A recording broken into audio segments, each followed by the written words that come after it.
श्रीमद् भागवत गीता के अध्याय 3 के श्लोक 35 में भगवान कहते हैं कि श्रेयान् स्वधर्मो विगुणः परधर्मात् स्वनुष्ठितात् स्वधर्मे निधनं श्रेयः परधर्मो भयावह।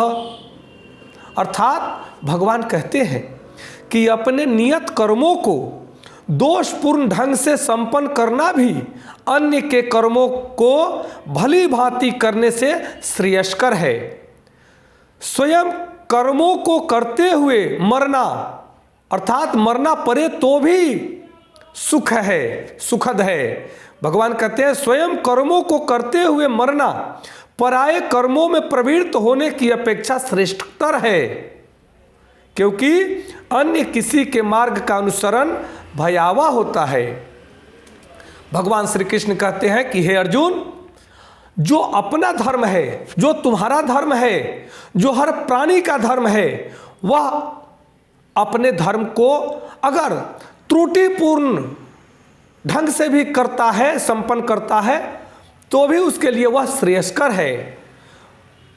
बल्कि पराये धर्म अर्थात परायों के दूसरों के धर्म को अपनाना या दूसरों के बताए मार्ग पर चलना या दूसरों के मार्ग का अनुसरण करना यह भयावह होता है, क्योंकि आप उसके मार्ग को नहीं जानते। आप अपने ही धर्म के लिए जन्म लिए हैं, आप अपने ही धर्म को भली भांति समझ सकते हैं, अपने ही धर्म में आप सुख का अनुभव कर सकते हैं, मुक्ति का अनुभव कर सकते हैं।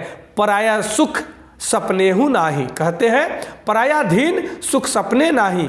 परायाधीन में रह करके आप सुख की अनुभूति नहीं कर पाएंगे। इसलिए भगवान कहते हैं कि जिस मनुष्य का जो धर्म है उसे उसी धर्म में अपने हर कर्म को करना चाहिए और उसी धर्म में उसे जीना चाहिए।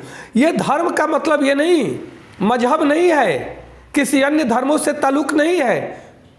भगवान तो संपूर्ण मनुष्य जाति के लिए कहते हैं कि स्वधर्म अर्थात हर मनुष्य का अपना अपना धर्म है। पुत्र का धर्म है कि वह पिता का सेवा करे, पिता के आज्ञा का पालन करे।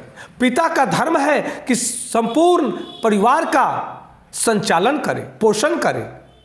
वही पति का धर्म है कि पत्नी का सुरक्षा के साथ में पत्नी का देखभाल अच्छा से करे।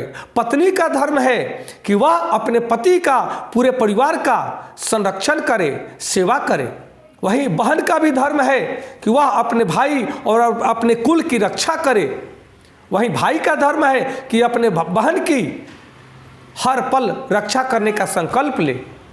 और जब आप अपने परिवार से आगे बढ़ते हैं तब आपका कर्तव्य होता है, आपका धर्म बनता है कि आप अपने समाज में सुख शांति और समृद्धि के लिए कार्य करें, सबका सेवा करें, सबसे प्रेम करें, सबसे श्रद्धा रखें और सबको क्षमा कर दें, और गलती हुई तो सबसे क्षमा भी मांग लें। यही मनुष्य का परम धर्म है। नमस्कार, धन्यवाद।